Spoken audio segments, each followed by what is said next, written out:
Hello friends, আসসালামু আলাইকুম। আজকের ভিডিওতে আমি আপনাদের সাথে শীতকালীন সবজি পালং শাক দিয়ে পালং পাকোড়া বানিয়ে দেখাবো। তো পালং পাকোড়া বানানোর জন্য আমাদের সবার প্রথমে কিছু পালং শাক লাগবে। তো আমি এখানে ১ আঁটি পরিমাণ পালং শাক নিয়ে নিয়েছি। আর পালং শাকগুলোকে ছোট করে কেটে খুব ভালোভাবে পরিষ্কার করে ধুয়ে নিয়েছি। এখন এই ধুয়ে রাখা পালং শাকের ভিতরে আমি দিয়ে দিছি ১ টেবিল চামচ লবণ আর ১ টেবিল চামচ হলুদ গুঁড়া। আর দিয়ে দিচ্ছি আমি কিছু পেঁয়াজ কুচি, আর দিয়ে দিচ্ছি কিছু কাঁচামরিচ কুচি। এরপর আমি এর ভিতরে দিয়ে দিচ্ছি ১ টেবিল চামচ ধনিয়া গুঁড়া, ১ টেবিল চামচ লাল মরিচের গুঁড়া, আর দিয়ে দিচ্ছি আমি ৳৫ দামের যে স্বাদের মসলা আছে, এটাকে ম্যাজিক মসলা বলে এটা। তো ম্যাজিক মসলাটা দিয়ে দেওয়ার পরে এরপরে আমি এখানে এড করে দিচ্ছি কিছু ধনিয়া পাতা।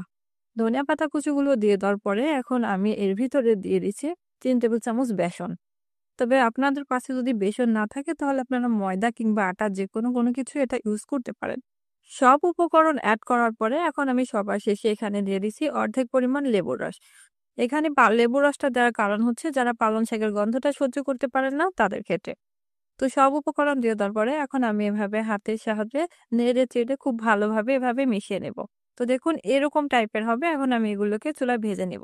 এখন একটা প্যানে আমি পরিমাণ মতো তেল নিয়ে নিয়েছি। আর তেলটা খুব ভালোভাবে গরম হয়ে গেলে এখন আমি আগে থেকে পালং শাক এবং বেসনের যে মিশ্রণটা ছিল সেখান থেকে অল্প অল্প মিশ্রণ নিয়ে আমি এভাবে পেঁয়াজুর আকারে সবগুলো ভেজে নেব।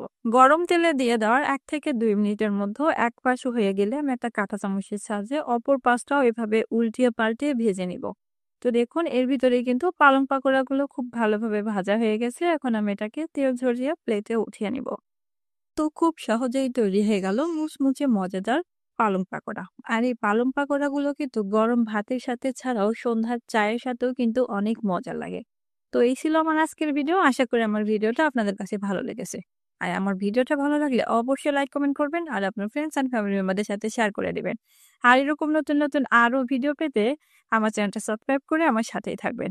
আজ এ পর্যন্ত সবাই ভালো থাকবেন, সুস্থ থাকবেন আর আমার জন্য দোয়া করবেন। আল্লাহ হাফেজ।